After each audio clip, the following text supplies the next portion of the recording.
Tony Schiavone and CM Punk are on commentary. Schiavone says, welcome folks to the debut of AEW Ignite, the show that'll ignite the dynamite, and what a first card we have. But before we run through that, can I just take a moment to welcome back CM Punk. Thanks, Tony. I know some may not be too happy with this decision, including Cody Rhodes, but all that's in the past, and besides, this is my new home behind this desk. So, is that you officially saying that's it? You're hanging up the boots? I think so, Tony. Anyway, enough about myself. How about this card? Omega and Phoenix one-on-one. Doesn't get any bigger than that. Plus, Matt and Nick, the Young Bucks, will take on Jon Moxley and Eddie Kingston here tonight. Plus, Christian Cage will step into the ring against AJ Styles. Also, we have a women's Fatal 4-Way to look forward to, which will see Impact's own Jordynne Grace take part in. But kicking things off tonight, Darby Allin against newcomer Lio Rush. Let's ignite.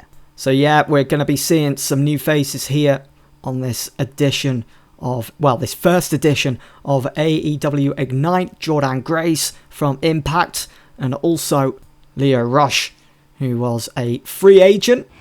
So let's just go over tonight's card then once more. Lio Rush versus Darby Allin, kicking off the first ever episode of AEW Ignite. I'm sure these two are going to go all out.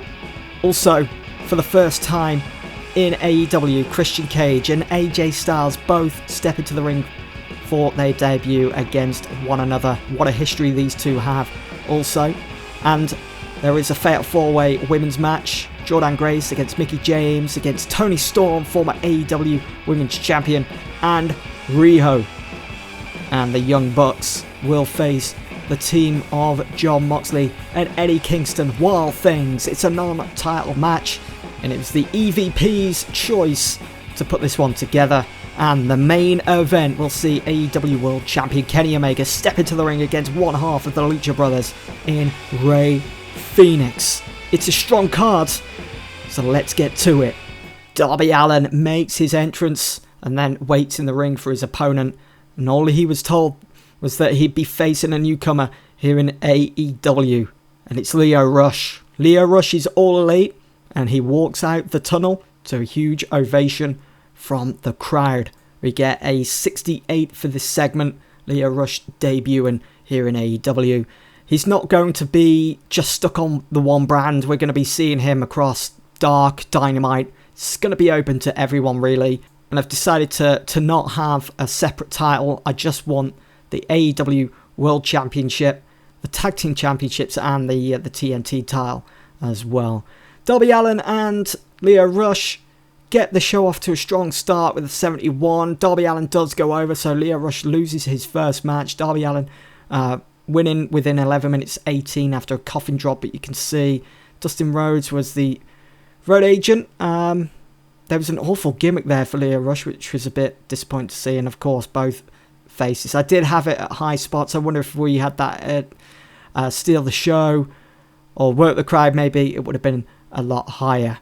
After the match, Lio Rush extends his hand to an applause from the crowd. Darby Allin takes a moment and then shakes Leo's hand. He leaves the ring. As Darby walks up the ramp, he gets confronted by Matt Hardy. He gets in Darby's face and is heard asking why. Matt Hardy refusing to let this one drop. Jeff Hardy comes out and pushes Matt. More arguing continues between the brothers. Darby leaves, wanting nothing to do with this. Jeff gets up and turns to leave, but Matt holds onto his arm. Jeff spins back and Matt low blows Jeff. Picks him up by the chin and hits a twist of fate onto the entranceway. Darby rushes back out as Matt stares at Jeff. Matt backs away with crazy eyes, thinks twice, then attacks Darby also. He overpowers Darby and hits a twist of fate again. Darby and Jeff lay down as Matt Hardy leaves. So there we have it. Matt Hardy has now officially turned heel. Just when we thought it was maybe going to be Jeff Hardy, he was getting sick of everything that was going down with the whole Darby Allin situation. But it just seemed Jeff wanted it to just be Matt and Jeff as old times. He didn't want Darby Allin, but Matt Hardy wanted it to work. And it just hasn't. And Matt Hardy has got frustrated. The fact that they lost Darby Allin, he wanted nothing to do with them, and now he has no other option, it seems, to fight back, to release all of his frustration. The camera races to the back where we see Matt and Nick Jackson directing Doc Gallows and Carl Anderson in their attack on Christian Cage. Magic Killer onto the concrete floor to Christian Cage. AJ Styles comes out of nowhere, coming to the aid of Cage, but the numbers game is too much. Kenny Omega comes from behind and takes Styles out with his AEW World Championship. The Elite begin to walk away, and Omega heard saying, "We're the stars of the show. When people watch the first ever Ignite, they'll see the Elite."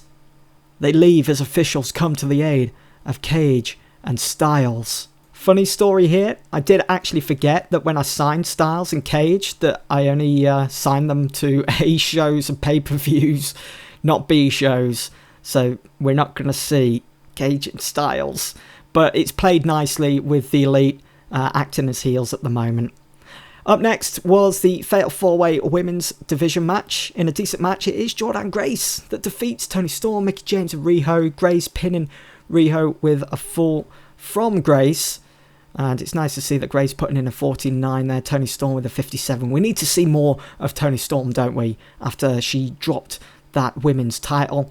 She went away, got her mind back in check, and we'll definitely be seeing more of her over the coming weeks, over on Dark, over on Dynamite, and she will definitely be challenging for that title very soon. But we get a 55 for that match, not too bad, as we head over to Taz, who is backstage, and he begins to talk about how it sickens him that on the debut episode of AEW Ignite, Team Taz have been forgotten about. Is Brian Cage that dangerous that no one wants to compete against him? If that's the case, then Tony Khan, he might as well hand the AEW World title over now. At least on Dark, Team Taz will be appreciated because tomorrow night, Jeff Cobb will embarrass Charles Betts in a real wrestling ring. And then on Dynamite, Sammy and Starks will face Trent and Chuck. Team Taz won't be forgotten that easily. He walks off. So we're still continuing this story with Team Taz. They've got their fingers in quite a lot of pies at the moment. A lot of stories going around for them. Matt and Nick Jackson, the Young Bucks, make their entrance. As they walk out the tunnel, they see CM Punk and start to sarcastically wave at him, blowing him a kiss. We saw that at Money in the Bank, didn't we, when he beat John Cena. They look their usual selves as they make their way to the ring with their tag titles around their waist. In the crowd is seen Santana and Ortiz along with Selena De La Renta as they're ready to watch on for this big tag team match, non-title tag team match, the Young Bucks against Wild Things. I suppose maybe I could have added the stipulation that if Mox and Kingston did beat the Young Bucks, they could face them for the titles, maybe in a future episode of Dynamite, but it wasn't this time. But seeing that we've got a 78 for this match, with the Young Bucks defeating Mox and Kingston, with Matt Jackson pinning Kingston after a Meltzer driver, maybe we could have a rematch between these two. Jon Moxley not too happy with the way things went down.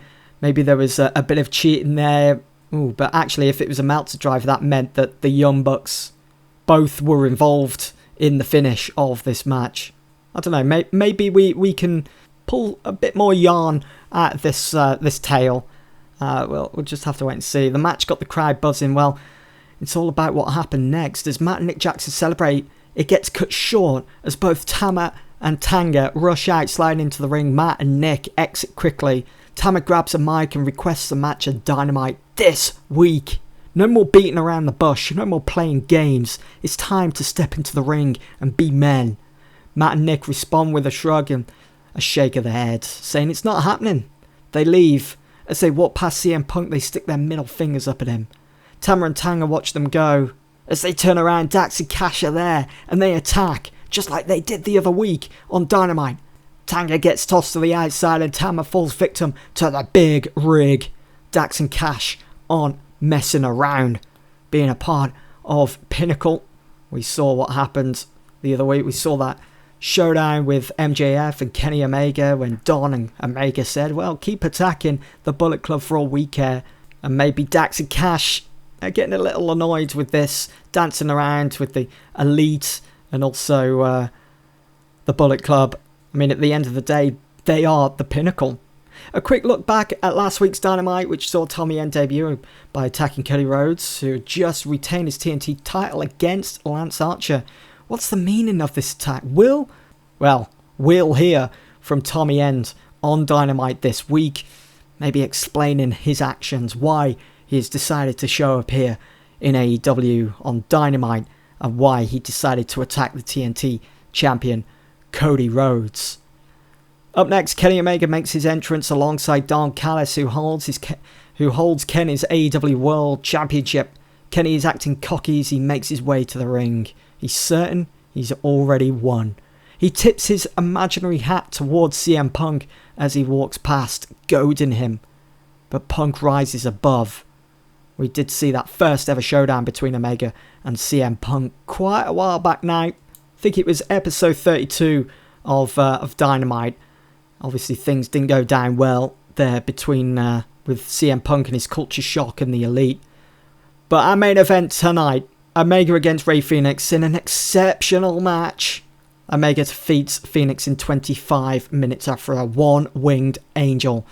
And the match deserved better announcing. I thought CM Punk was going to be okay on colour commentary. I mean, his stats point towards him being capable of calling such a match, but wasn't the case here for this main event. But we still got 77. It's still quite good. Kenny Omega, of course, still undefeated in many months as the world champion. Well, Kenny Omega celebrates his win over Phoenix by continuing the beatdown. Callis then hands him his AEW World title. Hangman Adam Page's music begins to play. He walks out from the tunnel with a drink in his hand and he seems thoughtful. He starts to walk down the ramp. Omega is wide-eyed. He can't believe what he is seeing. Has Hangman finally found the guts? Has he finally found his balls? As Page steps into the ring, he comes face to face with Kenny Omega for the first time since he turned on him all the way to last year in 2020. They look each other in the eyes. Omega is the first to blink. He laughs and so does Callis. Maybe a hint of nerves? He places his AEW title over his shoulder, taps it in front of Page, and leaves. The first ever episode of Ignite comes to an end. We needed a big moment to finish the first episode of Ignite, and I think this was it. It's been building for a while, and to believe it or not, it hasn't happened until now, with Hangman Adam Page and Kenny Omega coming face to face. We know that Page has that casino chip. Is he ready to cash it in? Is he going to confirm that at All Out he will face Kenny Omega for the AEW World Championship? You guys are just going to have to stay tuned. Things are hotting up for the title picture at the moment. Cannot wait to continue this one. But the first episode of Ignite is a successful one, as it's drew a 75 overall rating. Hope you guys have enjoyed. Let me know what you think in the comments below. Is there anything else that I could add to this show? Let me know down below. But for now, that's it. Thanks for watching.